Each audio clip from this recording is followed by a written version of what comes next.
Nick Wright, first things first. You know, this week their show's been shortened, condensed, still remarkable. More great opinions in a shorter period of time. I apologize for that. Baseball and I apologize.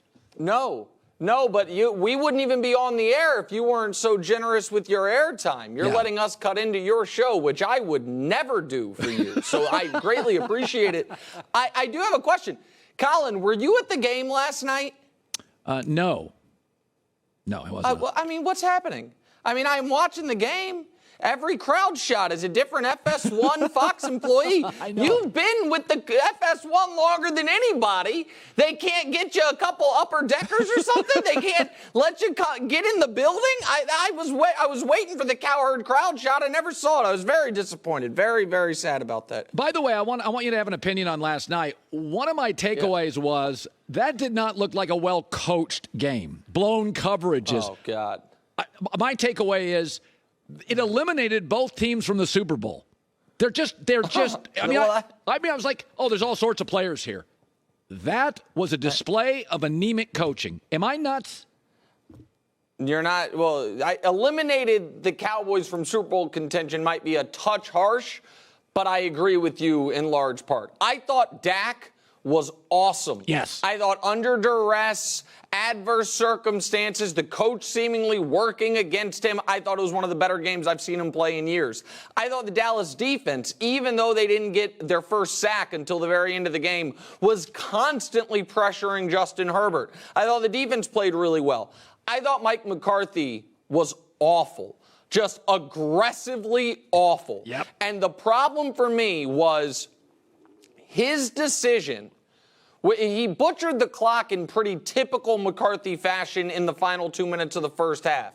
But then, after he had done that, when you have 8 seconds left and 2 timeouts and you're on the 14-yard line, and you have a $40 million a year veteran quarterback, and you say to the ref, wind the clock, I'm not using my timeout, I'm not taking a shot into the end zone. That, to me, is such a slap in the face to your quarterback. The Cowboys can't get to where they are trying to go to if Dak isn't at least an A-. And Mike McCarthy was telling the entire world, I don't trust him. Yep. So I thought that was highly problematic. It's one thing if you're the Colts and you have Gardner Minshew stepping in, or if you were the Panthers with P.J. Walker and you're like, you know what, just give us the points. The Browns with P.J. Walker, pardon me. Just give us the points. But it's Dak Prescott. It's the 15-yard line. You have 2 timeouts. You use one, you take a shot to the end zone. So I thought the Cowboys escaped bad coaching last night. Yeah. And I know you've talked about this, you look at the next 6 weeks of football for Dallas and for Philly, it is a very real likelihood that on Thanksgiving Day, Dallas is the leading team in the NFC East, not the Eagles. But the coaching stuff really concerned me. And can I say something about the Chargers side of this for a moment before we move off the game? All right. So Justin Herbert walked into the league. I was watching the game on my couch. It's his second game, or week 2 of his rookie season. Yep. Tyrod Taylor gets stabbed in the ribs by the team doctor. Herbert is not even supposed to play. He has to play. And I'm like, oh, man, this guy's going to be a problem for the next 10 years of my life. In the AFC West, the Chargers have their guy. He was an A- quarterback the day he walked into the league. It's been 4 years. He's an A- quarterback. Yes. That's my only critique. Yeah. Is that, and I'm asking, I know you like to ask things to me, is it fair? Is that fair that this guy is like, to use an NBA analogy, would be as if wins Rookie of the Year averaging 20 points a game, and then as he gets his second contract, you're like, oh, still a 20-point-per-game scorer. Good, useful. There's no one can argue that Justin Herbert, he wasn't good last night. Right. But no one can argue he's not one of the 8 best quarterbacks in football. But is it fair for me to say, at this point in his career, I thought he'd be more? Yes. Now, I'm not saying he's Mahomes. But if you look at Burrow gets an offensive coach from the McVay tree, which has been pretty darn good, and T. Higgins, year 2, Jamar Chase, elite edge rushers. I just look at the Chargers and I think, okay, you don't have to love him. What would they be without him? The coaching, the O-line. That's 100%. I do think they have a really good roster, but I am not acting. Bill James used to say about baseball teams that the worst teams have an amazing ability to blame their best players for their biggest problems. Justin Herbert is not on the list of the Chargers' 10 biggest problems. He's not on there. But it's not that he's a problem. It's that he's paid, to be the solution. And to me, the last step of excellent quarterbacking is the situation. So last night I had bet on the Cowboys. I was rooting for the Cowboys. Justin Herbert got the ball with 2:20 left, down 3 on his own 25. Yeah. I didn't think he was going to come through. The last step is when the other guy gets the ball and you're like, damn it, we're probably screwed here. Yeah. And so I'm not putting a ceiling on him, but I thought at this point he'd be a touch better than he is. Yeah, and there's some that question whether he sees the field and well enough. Again, last night, he didn't have time to see his feet. So that's what it was last night. So Aaron Rodgers hanging around the Jets, manifesting something. I will say in the last 3 starts, Zach Wilson isn't great, but he looks capable, which has quieted the entire franchise down. In Green Bay, I said, they're rooting for Jordan Love. In New York, if you struggle, you become the noisiest franchise in the league, and Zach was a bust. He looks capable, so the team's gotten very quiet. What do you make of the Aaron hanging out? Aaron could play, Aaron on the headsets. What do you make of it? I mean, the charitable reading is he's being a great teammate. He's just there to support.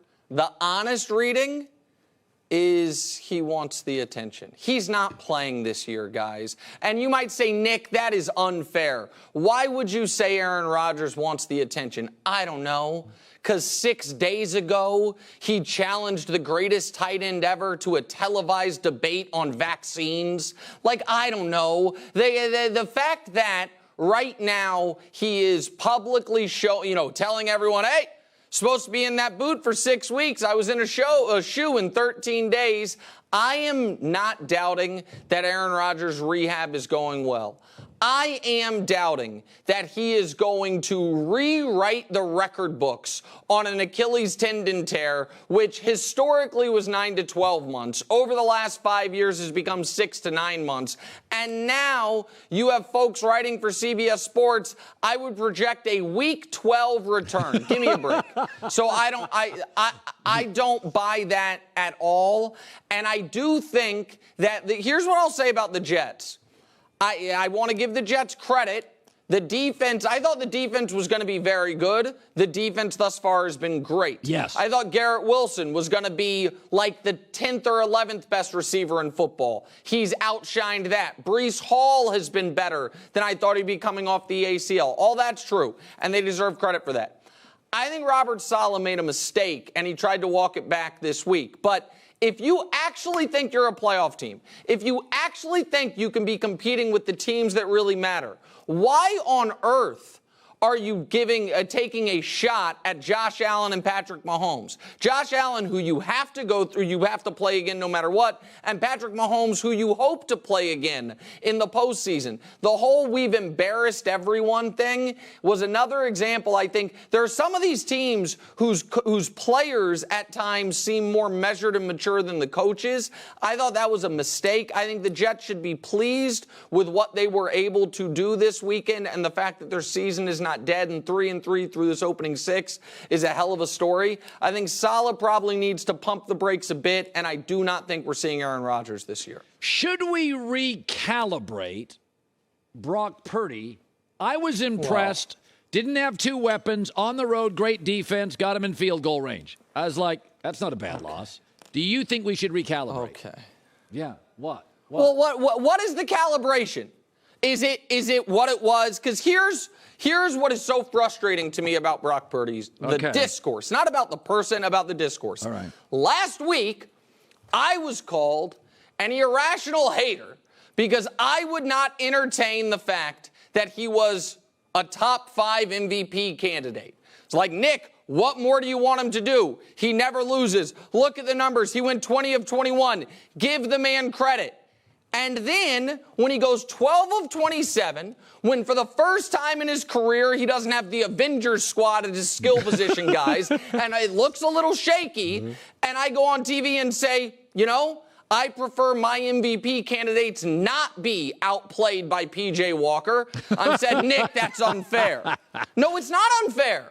It's only unfair if we are all agreeing Brock Purdy is an unknown. Brock Purdy is right now the weak link of the Niners. If that's the standard, then yeah, don't kill him for struggling against a great defense. But I read an article on The Athletic that said, listen, Brock Purdy could be Joe Montana, Tom Brady, or, let's be fair, he might end up being just Dak Prescott.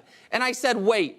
We're saying his floor is a guy who's going to play for 15 years, make $250 million, had multiple 12-win seasons. That's his floor.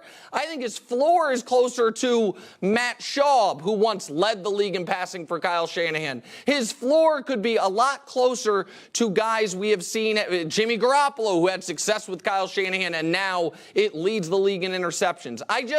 What is the standard here? And yes, Brock Purdy, on that final drive, after throwing it directly to Newsome and him dropping it, which would have been a game-sealing pick, he did a decent job, which was good because that's why he ended up cracking the 100-yard mark for the game. Everyone's saying, oh, the Browns defense, it's impenetrable. Well, it's a great defense. But Lamar Jackson carved him up. You know why? Because he's great. And if he had struggled, we wouldn't be like, well, yeah, give Lamar a break. No, we just said he needs to play better. Brock Purdy was well ahead of Lamar Jackson on the league MVP ladder and Vegas odds and television discourse as of 3 days ago. All of a sudden, the actual Niners MVP, Christian McCaffrey, goes out for a game and he can't score more points than the Browns and P.J. Walker. Let's just pump the brakes on the Brock Purdy anointing stuff. Let's just pump the brakes on it. All right, one more. People freaking out. Yeah. My entire life, GMs draft quarterbacks on talent and traits, not Saturday results. Even Mahomes, not a great winner in college. So Caleb Williams has a stinker. Did it change your perception of him? This is the most ridiculous conversation I think I've ever been a part of. Someone find me the college quarterback that went their entire career without a bad game.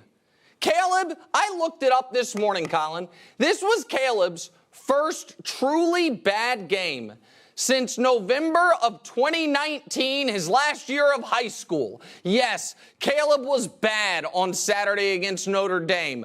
And I give the Fighting Irish credit. And, I thought USC was going to be a playoff team. They are now going to have to sweep Utah, Washington, and Oregon, which is going to be damn near impossible in order to get there. So that is probably not going to be the case. But the idea that we are all of a sudden and this just showed, like Drake May, who is the guy who could go number 2, he started the year off with back-to-back bad games. Right. No one gave a damn because everyone understands, yeah, college quarterbacks are going to have a bad game. Because this guy has only had A- or A+ games for a 30-game college career, he now stumbles a bit and people are like, I don't know, man. Might like Shedeur Sanders more. Give me a break. Everybody, give me a break. You know what you're seeing. He's one of the best college quarterbacks of the last 20 years. It's unquestioned. Nick Wright, first things first, condensed version today. Still dynamic as always. Hi, everybody. Thanks for watching. Subscribe here to get the latest from the show. Also, be sure to check out more of the best clips from The Herd or go watch a few segments from other shows on FS1.